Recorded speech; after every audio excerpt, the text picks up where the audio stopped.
नमस्ते। अध्यायपछि अध्याय सुरु हुन्छ, न अन्त्य छ न सुरुवात नै छ। सास चलुन्जेल जीवन छ भने जस्तै फेरि सास सकिएपछि अर्को जीवनको सुरुवात। हिजो गोर्खालीहरूको बारेमा भएको एउटा आमरण अनसन तोड्नका लागि गरिएको एउटा सम्झौता यो सुरुवात हो। सडक, सदन र अदालत पछि अब टेबलमा। युद्ध कहाँ चर्को हुन्छ, जमिनमा या अदालतमा या सदनमा? आज हामी यो विषयमा अझ गम्भीर भएर कुराकानी गर्नेछौँ। यसै विषयका विज्ञ मानौँ, अभिभावक मानौँ या गोर्खालीहरूमाथि भएको विवेकको उजागर राष्ट्रिय अन्तर्राष्ट्रिय रूपमा गर्न सफल हुनुभएका र सक्षम व्यक्तित्वसँग आज म कुराकानी गर्छु। म उहाँसँग मेरो प्रश्न छैन, उहाँसँग यति धेरै उत्तर र यति धेरै ज्ञान छन्। म अहिलेसम्मको लगभग 2000वटा अन्तर्वार्तामा उहाँ एकजनासँग मात्र अन्तर्वार्ता लिने क्रममा सिर्फ म दर्शक भएर बस्छु। अन्य ठाउँमा मेरो आफ्नो पनि भूमिका देखिन्छ, तर यहाँ देखिँदैन किनकि मसँग त्यति क्षमता छैन र म त्यति बुझ्न पनि सक्दिनँ। सरलाई स्वागत छ। पहिले मैले अघि भनिहालेँ, मसँग अरू लगभग 2000 यो 15 वर्षमा अहिलेको वर्तमान प्रधानमन्त्रीदेखि लिएर गिरिजाबाबु ज्यूसम्म अन्तर्वार्ता गर्ने मौका पाएको छु। कहीँ कतै मलाई चाहिँ म निरीह लाग्दिनँ, तर हजुरसँग अन्तर्वार्ता मलाई निरीह नै लाग्छ। मलाई त्यो मेरो ज्ञानको कारणले होइन, त्यो तपाईँ र मेरो मित्रताले हो क्या। त्यो त्यस्तो भएको, म मान्छेसँग मित्रवत व्यवहार गर्छु, त्यस कारण साथीहरू मसँग क्वेसन गर्दैन। कुरो यो मेरो चाहिँ समस्या, तपाईँको समस्या होइन। क्वेसनै भेट्दिनँ म क्वेसन यस कारणले भेट्दिनँ, त्यही भएर म सुनेर बस्छु। मलाई लाग्छ कि म यो क्वेसन गर्न मसँग त्यो क्षमतै छैन, त्यसले गर्दा यतिखेर मैले सुनेर यो सम्मत दर्शकसम्म अथवा जसलाई यसको आवश्यकता छ त्यहाँ पुर्याउनु पाएँ भने म त्यति नै मेरो लागि धन्य हो भन्ने सोचिरहेको छु। धन्यवाद त्यसका लागि। ओके, हिजो एउटा अध्यायको समाप्ति भएछ, जसलाई अदालतको ढोकादेखि, सदनदेखि र अन्तर्राष्ट्रिय सम्बन्ध समितिदेखि पार्लियामेन्टको सडक, सदन सबै तात्यो। सबै ठाउँबाट एकैचोटि एउटै फोर्स एकैचोटि लागेर हिजो एउटा एन्डिङ पोइन्टमा पुग्यो। यही एन्डिङ यही हो त सर? अब यो सुरुवात हो। यो 4 दिन 5 दिन जति तनाव भयो नि, लाइफमा यति तनाव मैले पनि भोगेको थिइनँ। कुर्सीमा बस्यो, बस्न मन लाग्दैन, बाहिर निक्लियो, बाहिर निक्लिन मन लाग्दैन, अदालत गयो, अदालतमा त्यो मन लाग्दैन।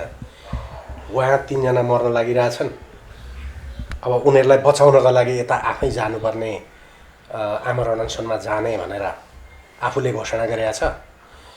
तपाईँ आमरण अनसनमा गइदियो भने यो आन्दोलनै सिद्धिन्छ भनेर टेलिफोन गरेर भुपु सैनिकहरू रुवाबासी गर्न थाल्छन्। अदालतमा मुद्दा पेशी चढिया छ, बहस हुन्छ, पालो आउँदैन, बहस भयो, अर्कै आदेश हुन्छ। यो 4 दिन यस्तो तनाव भयो नि, यस्तो तनाव भयो, मैले जिन्दगीमा यति तनाव मैले पनि भोगेको थिइनँ क्या। अब कस्तो स्थिति आयो भन्दाखेरि, बेलायतमा मान्छे मरे भने पनि मैले गाली खान्छु, यहाँ मुद्दा उल्टा भयो भने जस्तो भएन भने मैले गाली खान्छु। सबैभन्दा चुनौती त कहाँ थियो भन्दाखेरि यो 1.5 वर्ष तपाईँले देखिरहनु भएको छ, म अहिले पछिल्लो समय संलग्न भएको। यो 1.5 वर्षमा कस्ता कस्ता कुरा पार गरेका छन् नि, त्यो तपाईँ प्रत्यक्ष हुनुहुन्छ नि। कहिले साथीहरू बड्याङ्ग जुलुस लिएर निक्लिने, कहिले ढुङ्गै हान्ने भन्छन्, फेरि शिथिलतालाई सिद्ध्याएर एउटा चाहिँ अगाडि ल्यायो पोखराको सम्मेलन, काठमाडौँको सम्मेलन। पोखराको सम्मेलन भएर फर्किँदा झन्नै झन्नै साथीभाइहरू विभाजित भएको अवस्था, उहाँ माथि भकुन्डेमा लगेर चाहिँ त्यत्रो सम्मेलन गर्नुपर्ने कुरा। कहिले असाध्यै ज्यादै उत्साही हुन्छन्, फेरि कहिले सेलाउँछन्। मैले पटक पटक के भन्दै आएँ भने यो हिजोको जस्तो आन्दोलन होइन है, हिजोको जस्तो यो शक्ति, मान्छे, जुलुस देखाउने आन्दोलन होइन, यो बुद्धिको आन्दोलन। मैले पटक पटक भने यो बुद्धिको आन्दोलन हो र यो बुद्धिको आन्दोलनको 2टा लक्ष्य छ। यो न्याय र मानवाधिकारको लागि आन्दोलन हो र यसलाई हामीले राष्ट्रको आन्दोलनमा जोड्नुपर्छ। नागरिक समाज, मैले जहिले पनि त्यो भनिरहेँ, नागरिक समाज भनिरहेँ। अब मलाई यही नै बाटो सही हो भन्ने लाग्थ्यो, मैले उहाँहरूलाई त्यसरी ड्राइभ गरेँ। अब आमरण अनसन रोक्दै वास्तवमा मैले पटक पटक हाम्रो तातिसकेको छैन है, हामीलाई सपोर्ट गर्ने मास बनिसकेको छैन है, नेपालमा नागरिक समाज मैले बुझिसकेको छैन है, अहिले पनि धेरै कुराहरू बुझिसकेका छैनन्। त्यो अमूर्त कुरा गर्छन् नि बोल्दाखेरि, समान हुनुपर्छ, पेन्सन समान हो, भित्र के छ भन्ने कुरो त धेरैलाई थाहा छैन। तर मैले त्यसलाई रोक्दै ल्याउँदाखेरि पछिल्लो समय एउटा अवस्थामा त अब यो आन्दोलन केही पनि हुँदैन भन्ने पनि कुरा गर्न थालेँ। अनि मलाई डर के भन्दाखेरि होइन यो आन्दोलन चाहिँ यो डाक्टर सङ्ग्रौलाले गर्दाखेरि ढिलो भयो भन्ने खालको एउटा कतिपय मान्छेलाई परिसकेको छ हेर्नुहोस्। तर मैले यसलाई कसरी स्ट्रेटेजाइज गरिरहेको थिएँ भने त्यो एउटा युद्धमा लड्ने कमान्डरले गरे जस्तो पहिला मान्छेले बुझ्नु पर्यो। अन्तर्राष्ट्रिय भनौँ न तपाईँको 50-60 जना मान्छेहरूलाई अन्तर्राष्ट्रिय क्षेत्रमा मैले चिनेका साथीहरूलाई यो भूपू सैनिकको बारेमा कुरा गरेर उनीहरूलाई कन्भिन्स गर्यो। इमेल लेख्यो, भोलिपल्ट अर्को क्वेसन गर्छन् त्यो बुझ्दैनन्, अर्को गर्यो। 5 दिन कि 7 दिन अगाडि मात्रै मैले एक दिनमा स्विडिस, डेनिसहरू र जर्मनहरू करिब 9 जनालाई कुरा गरेँ हेर्नुहोस्। कसैलाई मोबाइलमा के अरे त्यो मेसेन्जरबाट टेलिफोन गरेँ, कसैलाई इमेल लेखेँ। अनि सबैको अब यो सम्मेलनलाई भनेर उनीहरूको इमेलहरू अपडेट गर्दै राख्दै यो गरियो। त्यसपछि बङ्गलादेशमा, पाकिस्तानमा कुरा गर्ने बित्तिकै इन्डियामा जोड दिन्छ। इन्डियामा पनि छ नि गोर्खाली यसको विरोध गर्नुपर्छ भनेर भनिदिन्छ। पाकिस्तानबाट डरैले एकजना मान्छेलाई, महत्त्वपूर्ण मान्छेलाई, एउटा महत्त्वपूर्ण पत्रकार थियो, उसले बोल्दा धेरै ठुलो असर हुन्थ्यो, तर उसले इन्डियाको बारेमा बोल्ला फेरि अर्कोतिर जाला भनेर बोलाउनु पर्ने स्थिति आएन। यता पार्टीमा गएर कुरा गर्यो, प्रधानमन्त्रीहरू, पूर्व प्रधानमन्त्रीहरू, परराष्ट्र मन्त्रीहरूसँग कुराकानी गर्यो। सबै हार्दिकतापूर्वक स्वीकार गर्छन्, भाषण गरिदिन्छन्, भोलिपल्टबाट केही हुँदैन। टेलिफोन गरेर यो भन्नु पर्यो भन्यो, त्यति भन्छन्, त्यसपछि केही पनि हुँदैन। परराष्ट्र मन्त्रालयभित्र म जाँदाखेरि कुरा सुन्छ, कर्मचारीहरू सर भन्छन् यताउता, तर म निक्लिने बित्तिकै कुरा काट्न थाल्छन्। हेर्नुहोस् यो सबैले कस्तो स्थिति भयो भने यो मैले गरेको स्ट्रेटेजी कहीँ फेल भयो भने यो जिन्दगीभरि मलाई सराप्छन्। अर्को एउटा इतिहासकार भन्नेले किताब लेख्छ र उही पहिलाको जस्तो बिस्तारै युवराज सङ्ग्रौलाको ब्रिटिस एम्बेसेडरसँग सम्पर्क भयो भनेर लेखिदिए जस्तै, न जिन्दगीमा कहिले त्यो देखियो, न कहिले त्योसँग भेटघाट भयो। त्यो पछि मैले बुझेँ ब्रिटिस एम्बेसेडरसँग अर्को कोही मान्छे सम्पर्कमा थियो, त्यो दोष मेरो टाउकामा मात्रै हालिदियो हो नि त। आन्दोलन भाड्ने त ब्रिटिस एम्बेसीले नै गरे हो, तर त्यही भित्रका मान्छे थिए भन्ने त बुझ्यो। अनि त्यो कहाँ हाल्ने भन्दाखेरि इतिहासकारले त मेरा टाउकामा हालिदिए। हेर्नुहोस् मैले किताबमै खण्डन गरेर लेख्नुपर्ने जस्ता कुराहरू आए। त्यस कारण यो 4 दिन यस्तो तनाव भयो, यो ब्याक पेन भइरहेको थियो मेरो भएर। हेर्नुहोस् त्यस कारण हिजो बेलुका म यहाँबाट मिजानुर रहमानको भाषण सिद्धिएर, उनीहरू कपिल श्रेष्ठ र मिजानुर रहमानको सिद्धिएर म यहाँबाट जाँदाखेरि 9 बजे थियो। म हिजो बेलुकाबाट सुतेँ, अहिले बिहान उठेँ। अहिले तपाईँ 8 बजे, हिजो तपाईँले बिहान 8 बजे आउनु न भन्दा मैले बिर्सिएर म अहिले चाहिँ त्यत्तिकै आज म केही पनि गर्दिनँ भनेर त्यत्तिकै आएको थिएँ। हेर्नुहोस् हिजो एउटा ठुलो घटना हो। त्यो घटना के हो भन्दाखेरि भूपू सैनिकले कति पाउँछन् कि पाउँदैनन् भन्ने कुरा त अब डिसेम्बर 21 पछाडि हो। 200 वर्षको इतिहासमा हिजो पहिलोचोटि नेपालमा बसेका भूतपूर्व सैनिकहरू, नेपालका करिब 10-15 जना नागरिक समाजमा अहोरात्र मलाई र तपाईँहरूलाई सहयोग गरेर हिँडिराखेका साथीहरू, बहस गर्न सबै मुद्दा रोकेर 4 दिनदेखि कुरेर बसेका साथीहरू, हरेक दिन जुममा आएर हामी आमरण अनसन गर्न तयार छौँ भनेर मसँग लागेका साथीहरू, यहाँ नेपालमा बसेका 6-7 जना भूपूहरू जो नेतृत्व गरेर निक्लिया छन् उनीहरू, लन्डनमा कृष्णबहादुर राई लगायत उनको टिम र ती ज्यानमाया मारेर आमरण अनसनमा बसेका 3 जना मान्छेहरूको एउटा समूहले नेपालका शासकहरूलाई पनि झुक्न बाध्य गराए र ब्रिटिसलाई पनि झुक्न बाध्य गराए। अब त्यस अर्थमा इतिहासमा पहिलोचोटि 1816 मा नेपालीहरूले आक्रमण गरेर ब्रिटिसलाई झुकाएका थिए। भरै युद्ध हारियो, तर ब्रिटिसले त सकिँदैन यिनीहरूसँग भनेकै हो र हिजो हामीले झुकायौँ। यो इतिहास हो, यसलाई यसरी बुझ्नुपर्छ। तर मैले बिहानै फेसबुकमा लेखेँ, यो हिजो झुकाएको जुन एउटा हाम्रो उपलब्धि हो, त्यो उपलब्धिसँगै ठुलो चुनौती सुरु हो। मैले विषयमा गम्भीर बनाएको छ अहिले मलाई। ओके, मैले त्यही ठानेको छु। त्यस कारण हिजोको जितलाई हामीले जित ठान्नुपर्छ। तर हिजोको जित हो भनेर हामी उल्क्यौँ भने, अनि त्यसपछि अब सिन्दुर जात्रा गर्न थाल्यौँ भने, अनि के नपायौँ भन्न थाल्यौँ भने, यहाँ नेपालमा बस्ने भूपूले लन्डनकालाई वास्ता नगरेर आफू ठुलो भन्न थाले भने लन्डनका भुपुले होइन सबै यो हामीले गरे हो, गोरा छाला जति त यहाँ आएका थिए, नेपालमा त के भएको थियो भन्ने उहाँकाले ठाने भने। अनि हामी वकिलले हामी मुद्दा लडेर सर्वोच्चमा मुद्दा पुर्याएर जुन आदेश गरायौँ यो अर्को ऐतिहासिक बनेको छ। यस्तो आदेश कहिले लेखाएको छैन सर्वोच्च अदालतले। हिजो गोर्खालीहरूको विषयमा हाम्रो ज्ञानराजजीले दायर गर्नुभएको मुद्दा दर्ता पनि भएन त्यति बेला हो। सर्वोच्चमा त्यो यो विषय बहस गर्ने विषय नै होइन भनेर पन्छाइएको अवस्था। अनि यही मुद्दा दर्ता गर्दाखेरि त्यही समस्या थियो त। यो मुद्दा जब दर्ता गर्न गइयो, पहिलो कुरो त हामी निवेदन हेर्दैनौँ, 24 घन्टा क्वारेन्टाइनमा राख्छौँ भनेर क्वारेन्टाइनमा राख्यो हेर्नुहोस् कोरोनाको लागि। अब त्यो नियमै बनाएको छ भने त्यसलाई केही गर्न सकिएन। यो हरेक कुरामा प्रेसर पनि दिनु हुँदैन, छोड्देऊ क्वारेन्टाइनमा राख्नु भने मैले यहाँबाट त्यो पेपरलाई नै क्वारेन्टाइनमा त्यो फाइल पल्टाउँदै पल्टाएन नि त। 24 घन्टापछि पल्टाएपछि उनीहरू दर्ता नगर्ने कुरामा गए। अनि मैले मुख्य रजिस्ट्रारलाई टेलिफोन गरेँ। 3 जना मान्छे उहाँ जीवन मर्नलाई अन्तिम अवस्थामा प्रधानमन्त्री अगाडि छन्, उनीहरूको जीवन बचाइदेऊ भनेर सर्वोच्च अदालतमा यो रिट आएको छ। यसलाई सिरियसली हेरिदिनुहोस् र मुद्दा दर्ता गरिदिनुहोस्। त्यो मान्छेहरूको जीवन बचाउनका लागि यो मैले लेखेँ हो, मैले लेखेँ निवेदन हो यो। यतिका लागि मै आउनुपर्छ भन्ने मलाई लाग्दैन। भनेपछि हुन्छ सर हामी गर्छौँ भनेर गऱ्यो। भोलिपल्ट राख्यो। दर्ता गर्न नचाहेको किन? गोर्खालीको भएर कि डिप्लोमेटिक हो। अब तपाईँको के भन्दाखेरि सबैभन्दा ठुलो कुरो त के भन्दाखेरि ब्रिटिस गोर्खामा गएका इन्डियन गोर्खामा गएका मान्छेहरूप्रति दुईवटा मनोविज्ञान छ नि त नेपालभित्र। एउटा त्यो राष्ट्रवादी मनोविज्ञानले यी चाहिँ काम नपाएर अर्काको सेवा गर्न गएका हुन् भन्ने छ एउटा। अर्को कुरो यिनीहरूले टन्न कमाएर लिएर आउँछन्, हामीसँग चाहिँ केही छैन भन्ने जेलसी छ। हेर्नुहोस् दुइटै कुरा असत्य हो। दुइटै कुरा असत्य। यिनीहरू बुझेर सार्वभौम सत्ता नेपालको बिगार्न गएका पनि होइनन्।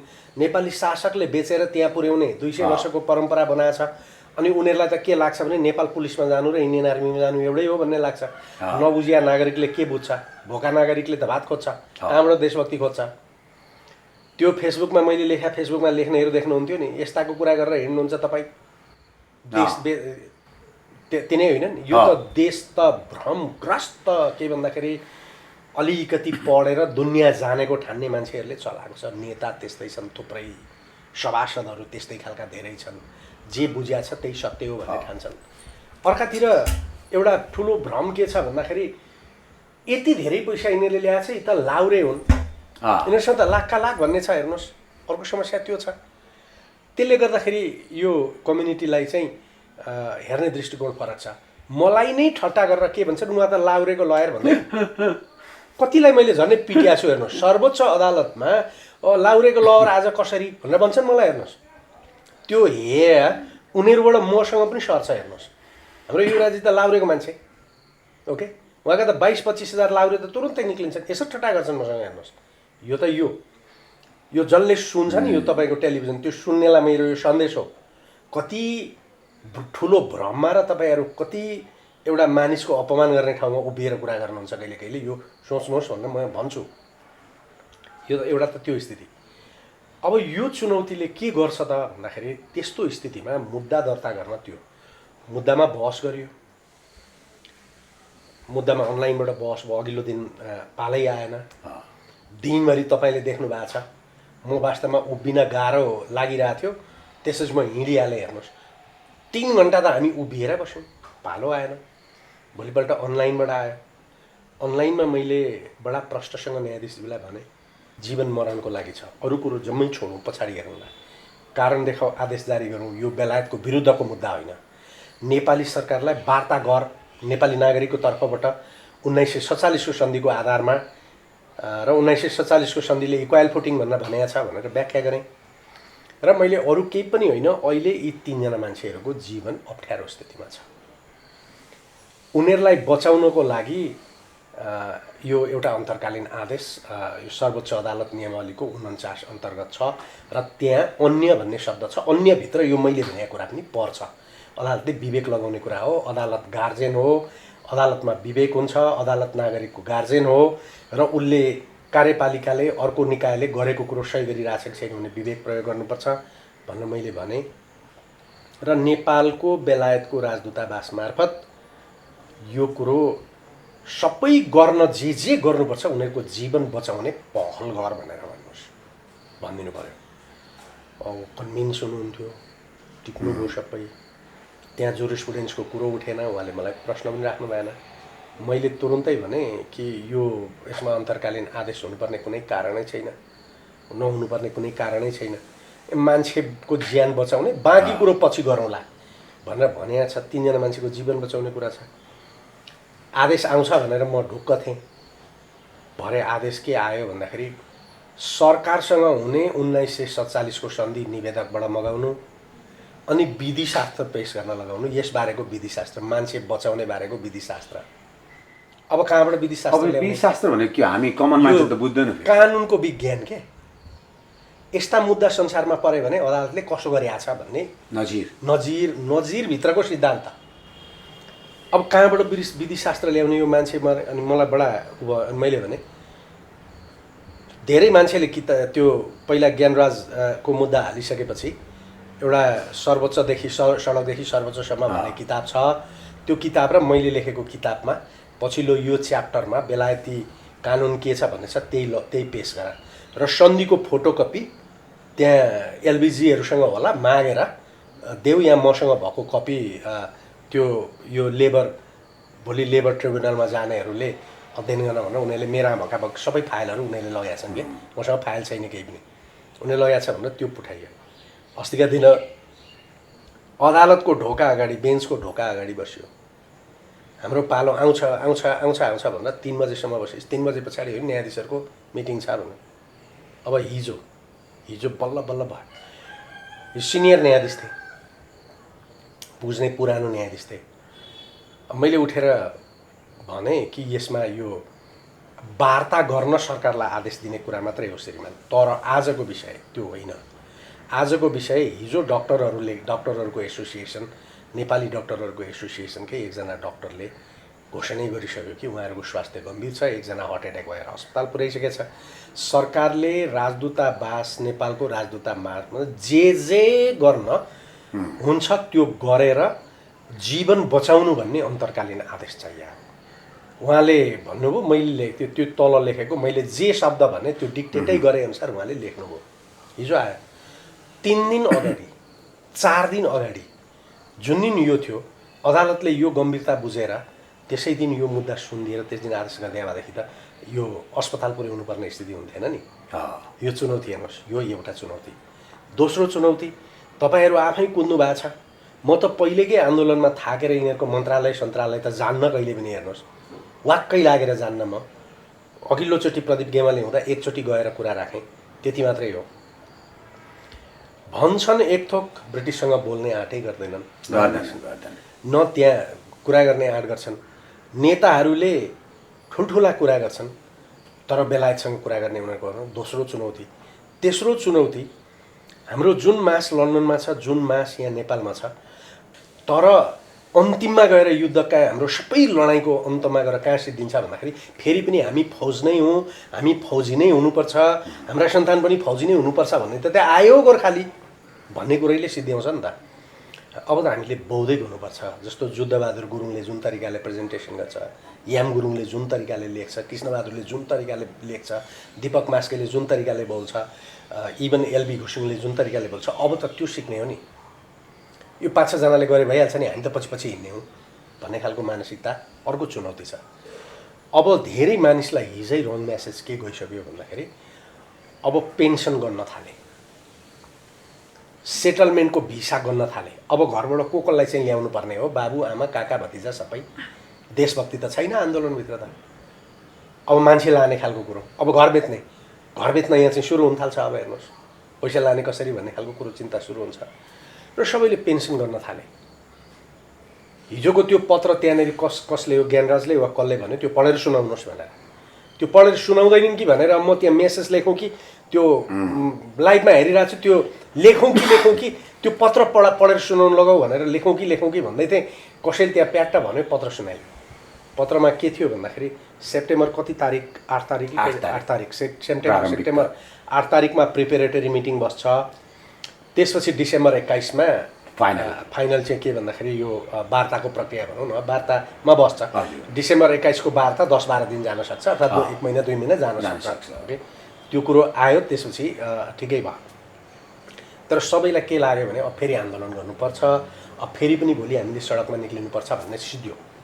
त्यो छैन अब यो कुरो। तेस्रो चुनौती। चौथो चुनौती के छ भन्दाखेरि म हिजोदेखि अझै झन् बढी तनाव थपिएको कारण अघि तपाईँलाई मैले भनेकै कुरो के हो भने जब 1997मा धेरै ठुलो दबाब हङकङ र काठमाडौँको सम्मेलन पछाडि भयो, राजनीतिक पार्टीहरूलाई जबरजस्त, त्यति बेला त फौज ठुलो थियो, जुलुस ठुलो थियो, सबै यहीँ हुनुहुन्थ्यो र त्यसमा केही मान्छेहरू कृष्णप्रसाद भट्टराई जस्तो मान्छे र मनमोहन अधिकारी जस्तो मान्छेहरू पनि कन्भिन्स थिए, जीवित हुनुहुन्थ्यो त्यसमा, जीवित थिए र जे भन्थे त्यही गर्थे। कृष्णप्रसाद भट्टराईसँग म आफैले कुरा गर्दाखेरि यस्तो पनि भएको रहेछ, यो त पापै लाग्छ गर्नुपर्छ भनेर कृष्णप्रसाद भट्टराईले भने। उनी प्रधानमन्त्री थिए, उनले दबाब दिए। मनमोहनले कृष्णप्रसाद भट्टराईसँग पनि कुरा गरे, अरू धेरैसँग पनि कुरा गरेका थियो। हामी हेटौँडामा थियौँ, हेटौँडामा ठुलो कार्यक्रम थियो र बेलुका साथीहरूले आज धेरैजना बुटौलतिरका साथीहरू पनि फर्किन भएन, काठमाडौँ पनि आज बस्ने भनेर 2-3वटा होटल पुरै हामी होटलमै बस्यौँ। 7 बजेतिर परराष्ट्र मन्त्रालयको एकजना सहसचिव मेरो साथी थिए, उनले फोन गरे, ल सर बधाई छ, राम्रो होला जस्तो छ। किन भन्दाखेरि उताबाट कृष्णप्रसाद भट्टराईलाई फोन गरेर लोएस्ट लेभलमा 44 पाउन्ड खानेहरूलाई 240-250 पाउन्ड गर्ने गरी यो अगस्तमा, यो केही दिन पछाडि अगस्तको जुन बजेट पेस गर्छ त्यसमा घोषणा हुने स्थिति आयो। पक्का हो यो, लो अब बढ्यो, अब माथिल्लो लेभलको मेजरहरूको 600-700, 500-700-800 कति हुन्छ, तल्लो लेभलमा 250 भनेपछि मैले के भने अब यो हामीले हो भन्नु पनि हुँदैन, होइन भन्नु पनि हुँदैन। तर यति मात्रै आइदियो भने पनि अब यहाँ चाहिँ जीवन सजिलो हुन्छ, हाम्रो आन्दोलन जारी हुन्छ। अब यसलाई हामीलाई नमुसिकन सरकारले गरोस् भन्ने तरिकाले मैले कुरा गरेँ। मैले त्यो कुरो पदमबहादुरलाई भने, त्यहाँ त्यो कुरो लिक भयो। त्यसपछि बियर खायो, साथीहरू रमाए, 12 बजेसम्म रमाए। त्यस दिन आगो बालेर बसे, हेर्नुहोस्, रमाइलो त फेरि साथीहरूलाई एकदम गर्छन्। अब भयो के भन्दाखेरि त्यसको 8-10 दिन पछाडि थाहा भयो दीपक मेजरले, दीपक भने भर्खर बित्नुभयो, उहाँ कङ्ग्रेसबाट सांसद पनि हुनुहुन्थ्यो, उहाँ एकदमै यो मुभमेन्टको पदमबहादुरको विरोधी हो कि के हो त्यो उहाँले दीपक गुरुङ। अब उहाँले गएर कृष्णप्रसाद भट्टराईलाई यो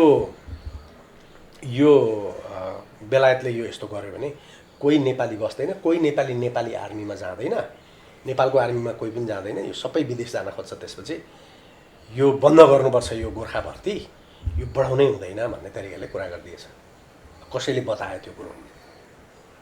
उहाँको सधैँ फरक रह्यो। जस्तो 2013मा पनि उहाँले आफ्नै छुट्टै फाइल, जबरजस्ती आफ्नै छुट्टै माग राखेर फाइल गर्नु, जबकि एउटै कमिटीमा बसेर पनि हो। अब अगस्तमा घोषणा भएन,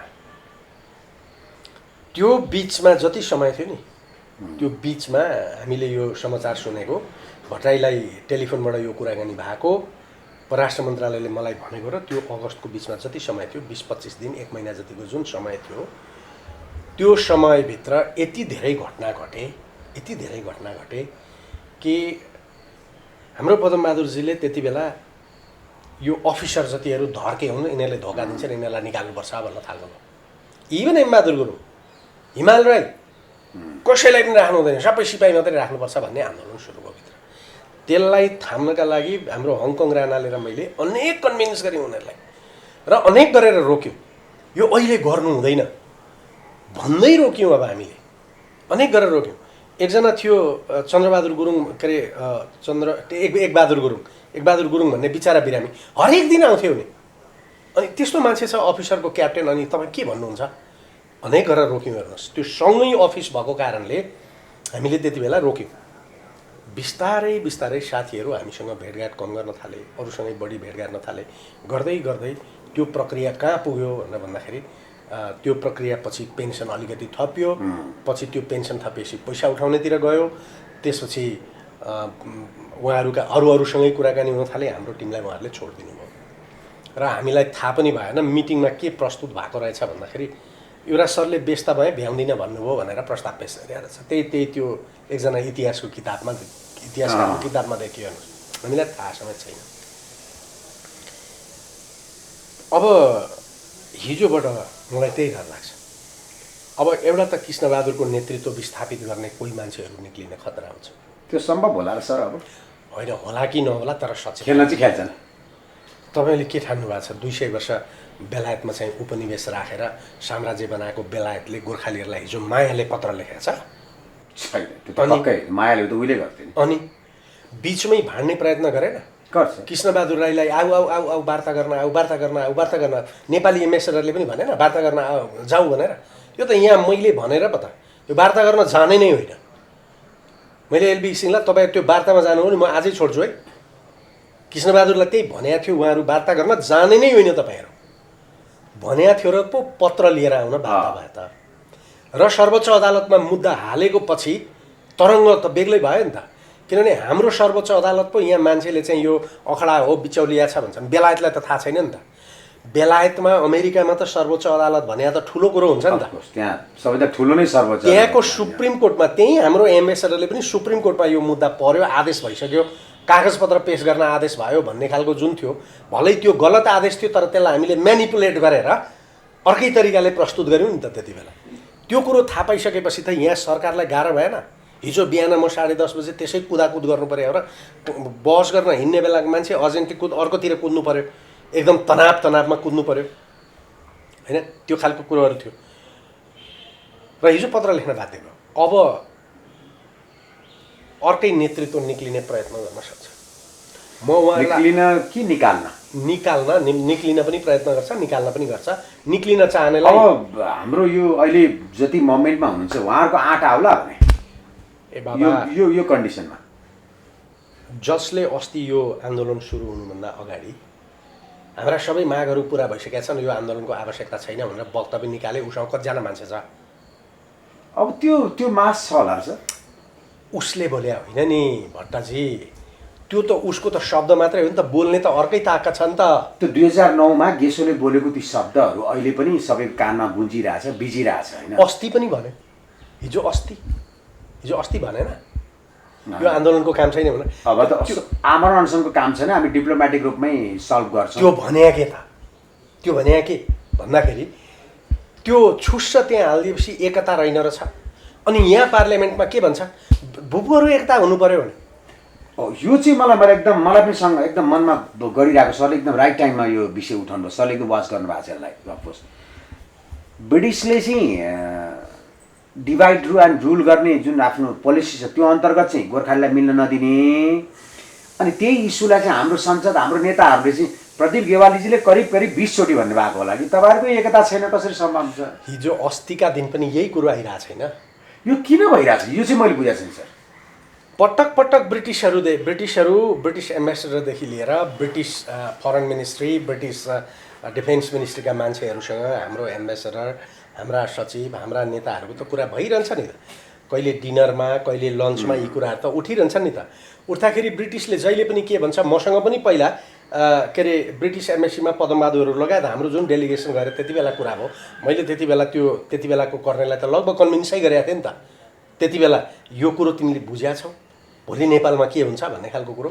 भोलि 2 लाख मान्छे जुलुसमा आयो भने के गर्छौ, तिम्रो इज्जत के हुन्छ भन्दा ऊ त तयारै भएर उसले त सिफारिस गरे हो त्यति बेला यहाँबाट। त्यसले त सिफारिस गरे हो, पछि त्यसलाई फेर्यो यहाँबाट। उसले मलाई के भन्थ्यो त्यति बेला भनेर भन्दाखेरि, we want to do mister Sangraula, Gorkhas are divided. केही एउटा अचम्म लाग्छ, उनीहरूलाई फेयर गर्ने कुरामा डिभाइडसँग के सम्बन्ध भयो? उनीहरूको स्ट्रेटेजी हो बाबा, उनीहरूको रणनीति हो। उनीहरूले यो डिभाइडेड भनेर भनेर उनीहरूको त एक्सक्युज हो त्यो। हाम्रा नेतालाई त्यही भन्छन्, we want to do but they are divided. अनि एउटाले एक थोक माग्छ, अर्कोले एक थोक माग्छ भने। अनि प्रधानमन्त्रीसँग भेट्यो, we want to do, we are very sincere, they are veterans, they have supported बेलायत, we salute them but they are divided. Okay, त्यो डिभाइडेड छन् भन्ने कुरा हाम्रो नेता, हाम्रो कर्मचारी सबैको दिमागमा यसरी हाम्रै वकिलहरूले, हामीसँगै जोडिएका साथीहरू पनि कहिले कहिले बोल्दाखेरि सबै साथीहरू एक हुनुपर्छ भन्नुहुन्न, त्यो दिमागमा त्यसरी बसाइदिएको छ। हेर्नुहोस्, अब यो हिजो अस्ति पनि त्यही कुरो उठ्यो भन्दाखेरि कतिजना को भन्ने महत्त्वपूर्ण कुरो होइन, यसरी कुराहरू भित्र हालिसकेपछि कसैको कसैप्रति शङ्का उत्पन्न हुन्छ। कसैले कसैलाई चाहिँ ए यो ठुलो हुने हो, त्यो तैँले के पाइस्, आन्दोलनमा कुद्ने त होस्, ऊ चाहिँ हिरो भयो भन्ने खालको कुरो हुन्छ। हिजो मलाई त्यही भन्थे नि, लड्ने जति गोर्खाली, जुलुसमा जाने जति गोर्खाली, नाम जति युवराज सङ्ग्रौलाको आउँछ, त्यही भन्थे होइन त। अब भोलि मेरो बारेमा पनि त्यही भन्छन्। यहाँ पनि लन्डनमा बसेका छौँ हामी, यहाँ गरेका छौँ, युवराज सङ्ग्रौलाले त कानुनी सल्लाह दिने हो, ओके। अनि त्यही भन्छन्। भोलि कृष्णबहादुर राईको बारेमा यही भन्छन्, उसले के गर्यो, ऊ त मर्न बसेका थिएन नि त, उसको ज्यान खतरामा थियो। भोलि एलबी घिसिङलाई यही भन्छन्, उसको ज्यान खतरामा थियो। अनि हिरो चाहिँ एलबी घिसिङ हुने, हिरो चाहिँ के छ? मेरो यो भूपू सैनिकहरू र हाम्रा मानिसहरू अपराधी छन्, नियत खराब भएका छन्, मैले भने होइन। यस्ता कुराहरू भोलि ल्याइन्छ, ल्याउँदाखेरि तपाईँहरू सचेत हुनुहोस्। फाइदा त उनी ब्रिटिसलाई नै हो। तपाईँहरू यस्ता कुरा सुन्दै नसुन्नुहोस्। दुईवटा कुरा मैले भने, एउटा कुरा हिजोको जितलाई यही अन्तिम जित हो, वी स्याल ओभरकम भनेर मैले हिजो भनेको, अस्तिदेखि भनेको, यो अन्तिम लडाइँ हो। अन्तिम लडाइँ हिजो सिद्धियो भन्ने नठान्नुहोस्। अन्तिम लडाइँ हिजो हामी त मञ्चमा मात्रै गएको हो नि, कुस्ती खेल्न त अब बाँकी छ। कुस्ती खेल्न हामी रिङमा पस्न दिइरहेको थिएन। अब रिङमा पस्यो। अब रिङमा ल ठिक छ, त रिङमा पस्न क्वालिफाइड भइस् भन्यो। अब रिङमा पस्दाखेरि हामी के ठानिरहेछौँ, खेलका नियमअनुसार खेल्छौँ र हामी उसलाई चाहिँ पन्च गरेर जित्छौँ भन्ने हामी ठानिरहेछौँ। ऊ कसरी ठान्छ भन्दाखेरि, यसका खुट्टामा कुल्चिन्छु, यसलाई चाहिँ के भने नाकमा हान्छु, अनि यसलाई चाहिँ के भने थकाउँछु, पहिला म भाग्छु, लड्या जस्तो गर्छु, अनि ऊ थाक्छ अनि हान्छु। ऊ खेल्छ, उसँग राज्य व्यवस्था छ, उसँग सयौँ वकिलहरू छन्, उसँग पैसा छ। उसले चाहिँ 200 वर्षदेखि यस्तो रणनीति गरिरहेछ। हामीसँग पैसा छैन, हामीसँग भन्या जति वकिल छैन, 2 जना 3 जना मान्छे निकाल्न गाह्रो हुन्छ, हामीसँग त्यत्रो ज्ञान पनि छैन, त्यत्रो सुविधा पनि छैन। खोजेको बेला पाइँदाखेरि हामीले खोज्दा एउटा डकुमेन्ट खोज्नु पऱ्यो भने 5 जनालाई भन्नुपर्छ। हामीसँग लाइब्रेरी छैन, हामीले त हरेक कुरा चाहिँ एउटा त्यताबाट एउटा यताबाट तानेर गर्नुपर्छ। यो कति मेहनत गर्नुपर्छ, कतिवटा पत्र हेर्नुपर्छ, फाइल कसरी गर्नुपर्छ भन्ने त्यो त मलाई थाहा छ नि। एउटा मिति बिर्सिएको हुन्छ, त्यो मिति खोज्न चाहिँ 50 वटा किताब पल्टाउनुपर्छ। यी कुराहरू छन्। भोलि हामीले त्यहाँ वार्तामा राख्दाखेरि उसले भनेको एउटा कुनै कुराको जवाफ हामीले दिन हामीले रिसर्च गर्नुपर्ने हुन्छ। हामीसँग बाहिरपट्टि रिसर्च गर्ने टिम 12-14 जनाको टिम छ भनेको, भित्रबाट सानो स्लिप दिएर यो यो यो खोज त भन्दाखेरि उनीहरूले खोजेर भित्र ल्याएर this is wrong, this is right भन्। हामी 2 जना वार्ता गर्न जान्छौँ, उसले भन्छ इन्डिया र बेलायतको बिचको ट्रिटीको प्रोभिजनमा त यो छ नि, हामीले आफ्नो कुरो हेरे हुन्छौँ, त्यो हेरे हुँदैन। अब त्यसपछि हामीले ए भनेर कि खिस्सा हाँस्नुपर्ने हुन्छ कि होइन भन्नुपर्ने हुन्छ। होइन भन्दाखेरि उसले ल्याएर देखाउँछ, हामीसँग हुँदैन। त्यो आउने बित्तिकै बाहिरपट्टि यो भन्यो, यो के हो भन्दाखेरि बाहिरबाट फिडब्याक गर्ने मान्छे, भित्र जो वार्तामा बसेको छ उसलाई फिडब्याक गर्ने मान्छे चाहियो नि त। भोलि तपाईँ बस्नु होला, म बसौँला। अनि मेरा दिमागमा हाम्रा साथीहरूलाई के थाहा छ भन्दाखेरि, युवराज सङ्ग्रौलाका भित्रमा 20-25 वटा त्यो टेप रेकर्डर गाड्या छ, त्यहीँबाट निक्लिन्छ भन्ने। मैले हिजो बहस गरेको कुरो आज बहस गरेर भन्न सक्दिनँ नि। हिजो डकुमेन्ट हेरेर बोल्ने, मिति त्यो भने त्यो त हुँदैन, त्यो त रिसर्च गर्ने हामीसँग टिम छैन। त्यस कारण हाम्रो तयारी चाहिँ बडा गाह्रो छ, हामीले धेरै मेहनत गर्नुपर्छ। एउटा कुरो त्यो। अब यसलाई सङ्गठित गर्न सकियो, ब्रिटिसहरूले खेल्ने प्रभावित हुन छोड्यो।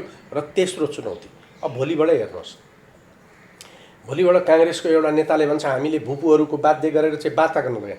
भोलि कम्युनिस्टले भन्छ के अरे, ऊ हिजैबाट आइसक्यो, हिजै एउटा फेसबुकमा देखाएको थिएँ, भीम रावलले पार्लियामेन्टमा गर्जिएपछि बेलायत सरकार झुक्यो। अब हेर्नुहोस्, यसलाई अर्को पनि आएको छ हिजो चाहिँ के अरे माइतीघर मण्डलामा चाहिँ कुनै एउटा समूह छ होइन, अब नाम म नलिउँ, मलाई थाहा छ, त्यो फेसबुकमा छ।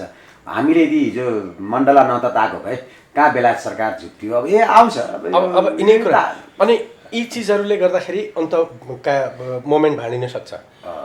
त्यसले गर्दाखेरि उहाँहरूले भूपूहरूले गर्नुपर्ने कुरो के हो भने, सल्लाह नगरिकन, टिमको सल्लाह नगरिकन कसैले एक शब्द नबोल्नुहोस्। बाहिर बसेका साथीहरूले टिमलाई फिडब्याक गर्नुहोस्, आफै अन्तर्वार्ता दिएर धेरै कुराहरू नभन्नुहोस्, धेरै कुराहरू डिस्क्लोज नगर्नुहोस्। हाम्रो स्ट्राटेजी के हुन्छ, हामी वार्तामा के कुरालाई उठाउँछौँ, कसरी राख्छौँ, ती तर्कहरू दिने कुराहरू होइनन्। उहाँहरूले के पनि बुझ्नुपर्छ अब भन्दाखेरि, मैले मेरो लडाइँ उहाँहरूसँग भोलि यो मोमेन्ट सिद्धिएर उहाँहरूको सबै माग पुऱ्याएपछि मेरो लडाइँ उहाँहरूसँग सुरु हुन सक्छ जस्तो लाग्छ।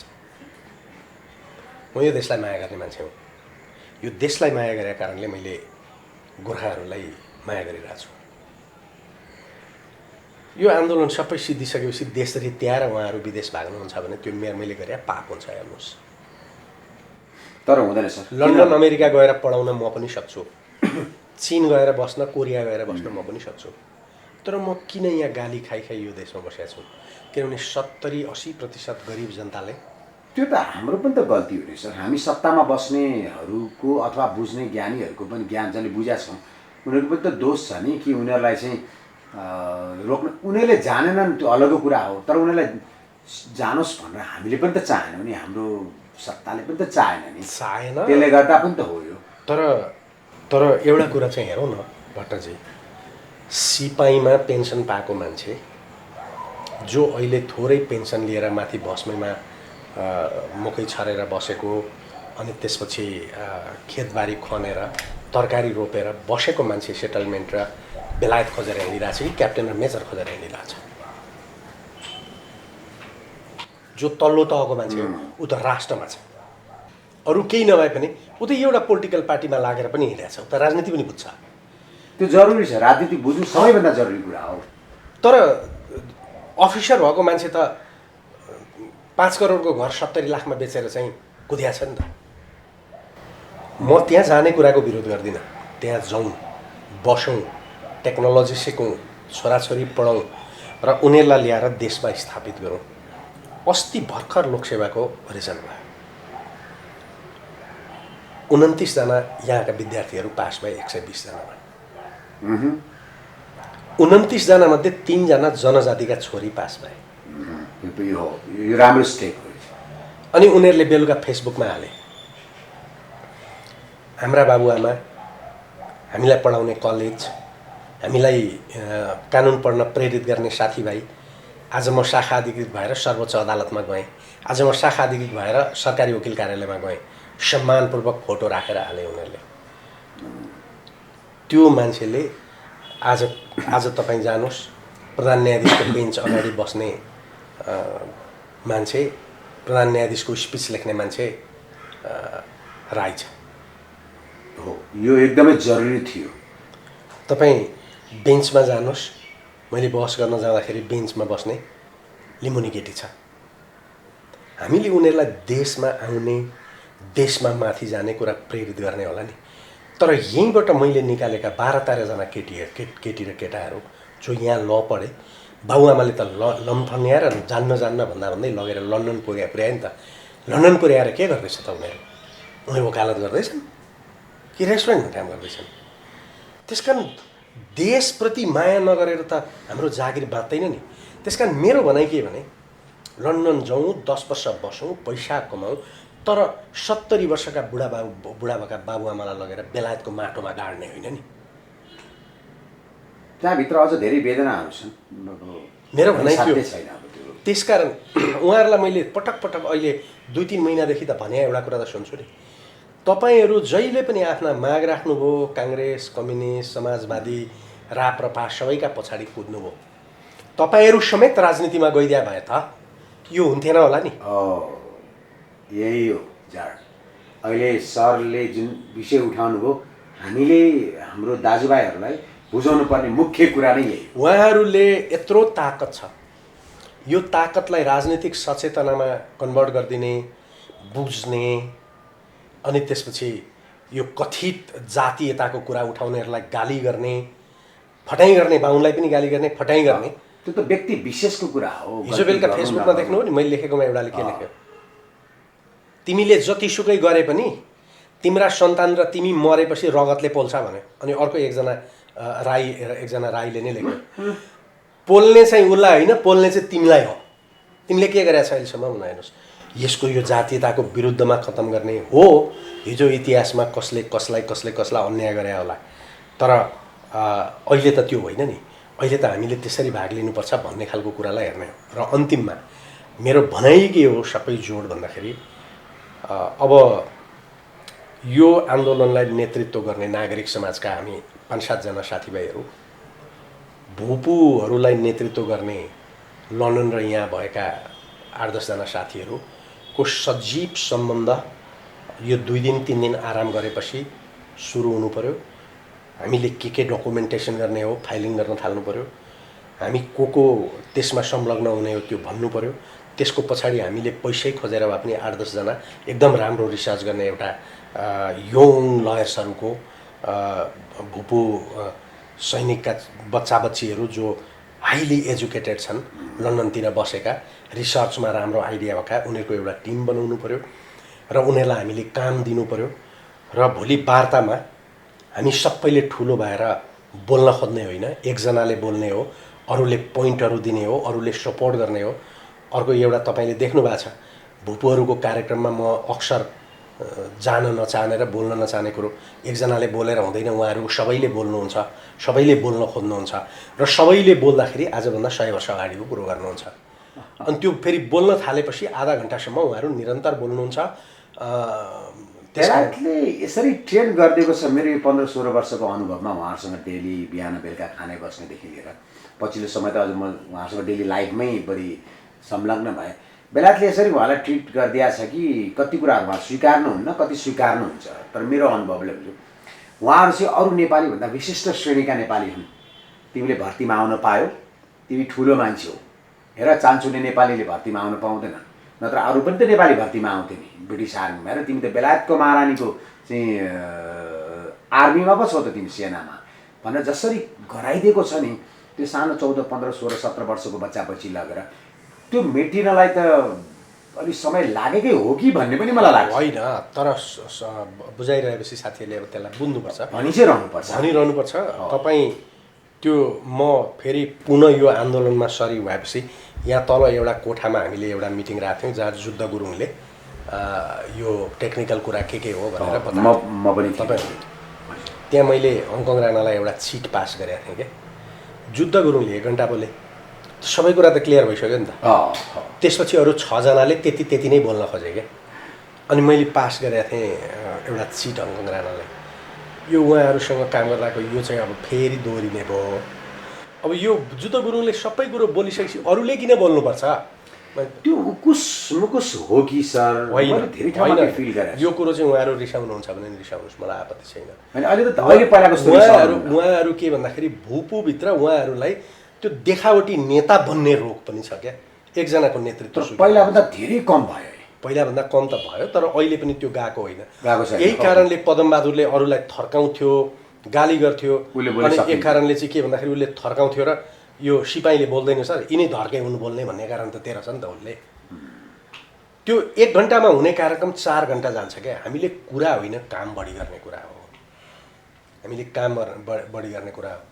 त्यसकारण यो कुरा उहाँहरूले बुझ्नुपर्छ।